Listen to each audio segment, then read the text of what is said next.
अब प्रोबेबिलिटी के लिए फॉर्मूला है। प्रोबेबिलिटी का मतलब होता है उस इवेंट के होने के चांस कितने हैं। तो ए कोई इवेंट है, इसकी प्रोबेबिलिटी निकालनी है, तो नंबर ऑफ फेवरेबल आउटकम मतलब ए के होने के तरीके कितने तरीक़ों से हो सकता है, और नीचे टोटल नंबर ऑफ आउटकम्स। तो ये हो गया number of element in A, और ये number of element in sample space n A upon N S. किसी इवेंट के ना होने की प्रोबेबिलिटी निकालने के लिए बार लगाते हैं, ए बार इसके लिए 1 माइनस पी ए। मान लो m दे रखा है number of ways in which A occur, A के होने के तरीके, और n है total number of outcome, total तरीके। तो ऑड्स इन फेवर का फॉर्मूला है m upon n minus m, होने के तरीके अपॉन ना होने के तरीके। और ऑड अगेंस्ट निकालना है तो ना होने के तरीके ऊपर और नीचे होने के तरीके, क्योंकि टोटल तरीके n है, उसमें होने के तरीके m है, तो ना होने के हो जाएंगे n माइनस एम। ऑड्स इन फेवर का फॉर्मूला एक ये भी है, ये प्रोबेबिलिटी है p अपॉन 1 माइनस पी, और ऑड अगेंस्ट का है 1 माइनस पी अपॉन पी। तो एक्सरसाइज 22B का पहला क्वेश्चन है। इसमें कॉइन थ्रो करना है और उसमें हेड आने की प्रोबेबिलिटी निकालनी है। तो अगर हम कॉइन को उछालते हैं तो या तो उसमें हेड आएगा या टेल आएगा, तो नंबर ऑफ एलिमेंट होगी 2। तो ए इवेंट मान लेते हैं गेटिंग हेड, हेड एक ही बार आएगा इसमें, तो नंबर ऑफ एलिमेंट हो जाएंगे इसमें 1। तो एन ए की वैल्यू 1 है और एन एस की वैल्यू 2। तो प्रोबेबिलिटी का फॉर्मूला है N A upon N S, आ जाएगा 1 अपॉन 2। सेकेंड पार्ट में डाई थ्रो करना है, तो 1 2 3 4 5 6 इतने नंबर आएंगे। तो सैम्पल स्पेस में हो जाएंगे 6 एलिमेंट, और इवेंट जिसकी प्रोबेबिलिटी निकालनी है उसमें गेटिंग 6, तो 6 एक ही बार आता है, तो नंबर ऑफ एलिमेंट हो गया इसमें 1। तो प्रोबेबिलिटी जाएगी 1 अपॉन 6। थर्ड में से नंबर दिए 2 3 4 5 6 7, टोटल 6 नंबर हैं। तो एन एस की वैल्यू 6 हो गई, और इसमें इवेंट जिसकी प्रोबेबिलिटी निकालनी है getting prime number. Prime number हो गया 2 3 5 और 7, ये 4 हो गए, तो नंबर ऑफ एलिमेंट हो गए 4। तो प्रोबेबिलिटी जाएगी 4 अपॉन 6, यानी कि 2 अपॉन 3। क्वेश्चन 2 में है कि Ramesh choose a date at random in April. April में एक डेट चूज करी, तो अप्रैल में 30 डेज होते हैं टोटल। अगर 2025 का कैलेंडर देख लें अप्रैल, तो उसमें सैटरडे की प्रोबेबिलिटी निकालनी है, तो सैटरडे 4 बार आ रहा है इसमें।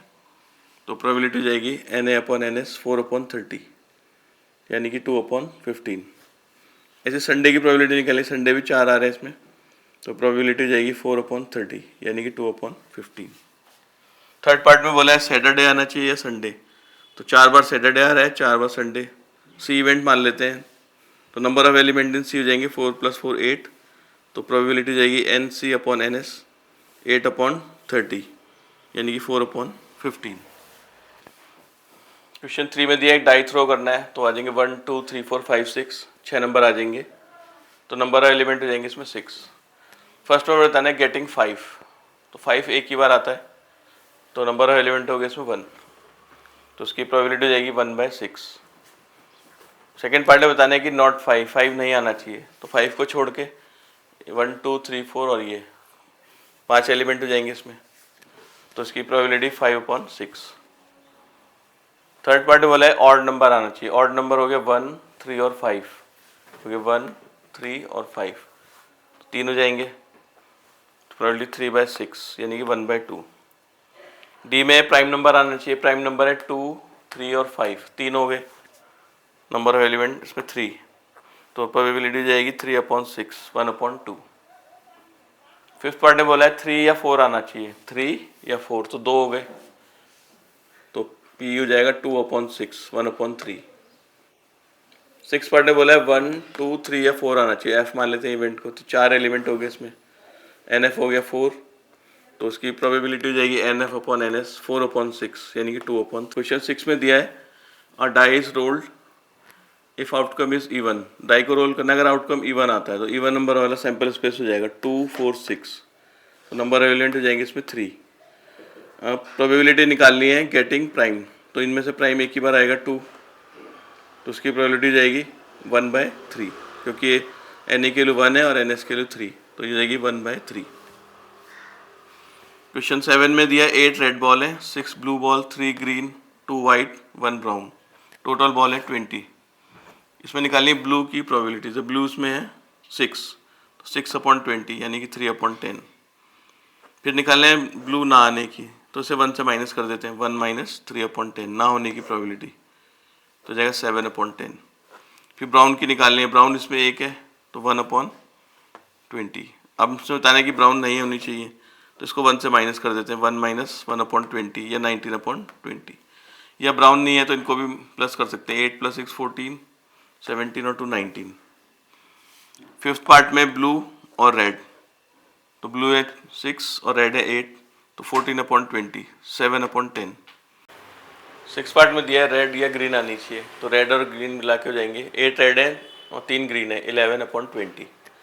सेवेंथ में ग्रीन, वाइट और ब्राउन, तो ये 3 है, ये 2 है, ये 1 है, तो 6/20 यानी कि 3/10।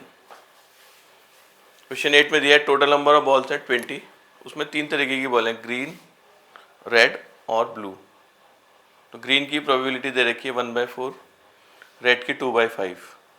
फर्स्ट पार्ट में ब्लू की प्रोबेबिलिटी निकालनी है, तो ब्लू की प्रोबेबिलिटी निकालने के लिए 1 से इन दोनों को माइनस कर देंगे, क्योंकि टोटल प्रोबेबिलिटी 1 होती है।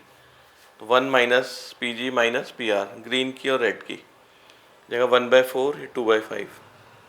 कैल्शियम 20 आ जाएगा, 20 माइनस 5 माइनस 8, तो 7/20। सेकेंड पार्ट में बताना है how many balls are red, तो रेड की प्रोबेबिलिटी है 2/5।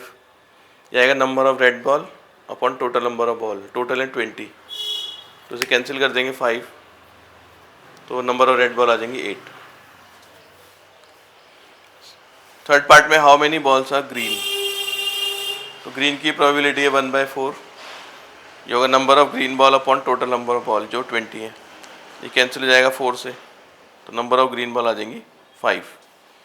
फिर निकालें नंबर ऑफ ब्लू बॉल्स, तो टोटल बॉल 20 है, उसमें से 8 होगी रेड और 5 होगी ग्रीन, तो बाकी जो बच जाएंगी 20 माइनस 8 माइनस 5 ये ब्लू हो जाएंगी।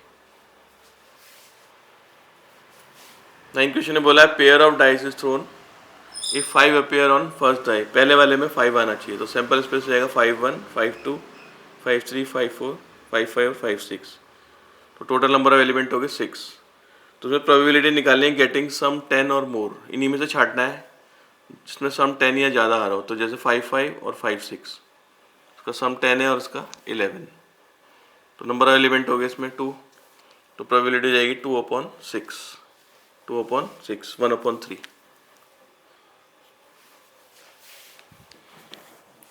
टेंथ क्वेश्चन में दिया है मैच कैन बी, या तो मैच को जीत सकते हैं या हार सकते हैं, ड्रॉ कर सकते हैं। तो 1 week of a school to play 2 matches, 2 match खेलने। तो पहले सैंपल स्पेस बनाना है, ट्री डायग्राम से बना लेते हैं। मान लो पहला मैच वो जीत गए, फर्स्ट मैच, तो सेकंड मैच जीत भी सकते हैं या ड्रॉ भी कर सकते हैं या हार भी सकते हैं। अगर वो पहला मैच ड्रॉ करते हैं तो फिर वो दूसरा मैच जीत भी सकते हैं, ड्रॉ कर सकते हैं या हार सकते हैं। और अगर तीसरा मैच हारते हैं, पहला मैच हारते हैं, थर्ड कंडीशन, अगर पहला मैच हारते हैं तो दूसरा जीत सकते हैं, ड्रॉ कर सकते हैं और हार सकते हैं। तो ये इसका ट्री डायग्राम आ गया। तो सैंपल स्पेस में 9 एलिमेंट हो जाएंगे, 1 2 3 4 5 6 7 8 9। फर्स्ट पार्ट में बताना है प्रोबेबिलिटी निकालनी है बोथ मैच, वो दोनों मैच जीत गए, तो दोनों मैच इस केस में जीते हैं, यहाँ पर ही विन, यहाँ पर ही विन, एक ही केस है, तो 1/9 ये आ जाएगा 1/9। सेकेंड पार्ट में 1 मैच इज ड्रॉन, कोई भी एक मैच ड्रॉ हुआ, तो यहाँ से 3 केस तो ये हो गए, एक मैच ड्रॉ हुआ तो ये वाला केस छोड़ देंगे, इसमें दोनों ड्रॉ हुए हैं, तो 2 केस इसके हो गए, draw win draw lose 2 case, एक ही केस हो गया, एक मैच ड्रॉ हुआ 3 और एक यहाँ से 4 केस हो गए, तो प्रोबेबिलिटी 4/9। थर्ड पार्ट में बोला है एटलीस्ट 1 मैच इज ड्रॉन, कम से कम एक मैच ड्रॉ होना चाहिए, एक या दोनों मैच भी ड्रॉ हो सकते हैं, तो उसमें एक केस तो ये हो गया और इसमें तीनों केस आ जाएंगे, कम से कम एक मैच में तो दोनों मैच भी ड्रॉ हो सकते हैं, तो 1 और ये 3 ये हो गया और एक केस ही हो गया, टोटल हो गए 5/9। इसमें नो मैचेस लॉस्ट, कहीं पर भी वो हारे नहीं है, तो 2 केस ही हो जाएंगे, इसमें हारे नहीं है 2 और 2 केस ही हो जाएंगे 4, इसमें तो हार गए और ये सारे हारने वाले हैं। फर्स्ट मैच हारे तो मतलब एक ना एक हारे, टोटल हो गए 4, 2 यहाँ से और 2 यहाँ से, ये दोनों और ये दोनों, 4/9। इसमें प्रोबेबिलिटी निकालनी है both matches are not lost, दोनों नहीं हारे हैं, तो एक ही केस है जिसमें दोनों मैच आ रहे हैं, वो ये वाला केस है, इसको हटा देंगे तो बाकी 8 बचेंगे, 8/9। 11th क्वेश्चन में दिया है एस, किंग, क्वीन, जैक और 10, एक तो स्पेड के और एक हार्ट के, इनके दो अलग अलग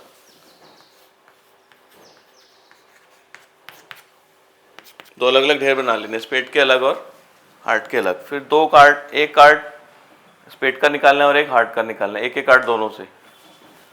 तो सैंपल स्पेस में 25 एलिमेंट होंगे, जैसे हमने यहाँ लिख दिया एस, किंग, क्वीन, जैक और 10, और इधर भी ये हार्ट के हो गए, स्पेड के। तो जैसे एक इसका आएगा, एक इसका 1, फिर इसका एस आएगा, इसका किंग 2, तो इसके 5 केस होंगे, इसके 5 केस, इसके 5, टोटल हो जाएंगे 25। तो सैंपल स्पेस में 25 एलिमेंट। फर्स्ट पार्ट में निकालना है both card will be king, पहला भी किंग और दूसरा भी किंग, तो मतलब किंग और किंग एक ही केस होगा, एक हार्ट का और एक पहले स्पेड का और फिर हार्ट का, तो 1/25। सेकेंड पार्ट है बोथ कार्ड आइदर ए, या तो दोनों कार्ड एस होनी चाहिए, दोनों कार्ड किंग होने चाहिए, तो दोनों एस वाला एक ही हो जाएगा और दोनों किंग वाला एक ही है, तो टोटल 2 केसेस जाएंगे, 2/25। इसमें थर्ड पार्ट में probability both card will be a pair, जैसे एस एस, फिर किंग किंग, फिर क्वीन क्वीन, 3, तो 5 हो जाएंगे, जैक जैक और 10 तो आएगा 5/25। फोर्थ पार्ट में at least 1 card is an ace, कम से कम एक एस होना चाहिए, तो जैसे इससे लेते हैं तो एक एस एस आ जाएंगे, फिर एस के साथ किंग 2, एस के साथ क्वीन 3, एस के साथ जैक 4 और एस के साथ 10, 5 ही हो गए। फिर इधर किंग के साथ एस आएगा, क्वीन के साथ एस, जैक के साथ एस, 10 के साथ एस, 4 केस ही हो जाएंगे, तो 5 ऐसे हो गए और 4 ऐसे, तो टोटल हो गए 9, तो हो जाएगा 9/25। फोर्थ पार्ट में नीदर कार्ड विल बी अ 10, कोई भी 10 नहीं होना चाहिए इनमें से।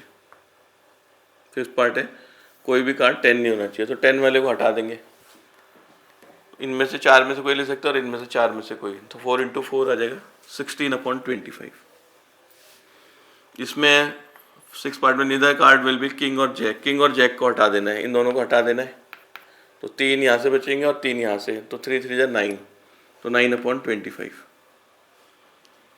सेवेंथ में 1 card will be a spade, एक स्पेड होगा पहला, तो उसके साथ कोई भी 5 आ सकते हैं, इसके साथ कोई भी 5, तो उसमें टोटल केस आ जाएंगे 25, तो 25/25 हो जाएगा 1।